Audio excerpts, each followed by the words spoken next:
Noong linggo ng hapon, Marso 30, 2025, isang insidente ng road rage ang naganap sa Barangay San Jose, Antipolo City, kung saan 4 na tao ang nasugatan, kabilang ang sariling asawa ng suspek.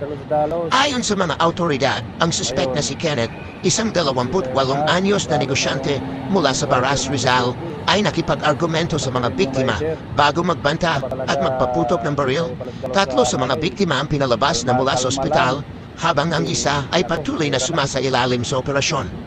Dahil sa mabilis na tugon ng mga pulis, nahuli si Kenneth sa isang checkpoint sa Barangay Mayamot. Dahil dito, 8 pulis ang pinarangalan ng medalya ng kagalingan. Pinuri ni PNP Chief General Romel Marbel ang katapangan at mabilis na aksyon ng mga pulis sa insidenteng ito. Patuloy ang investigasyon at ang suspek ay haharap sa mga kasong frustrated homicide at paglabag sa mga batas ukol sa baril.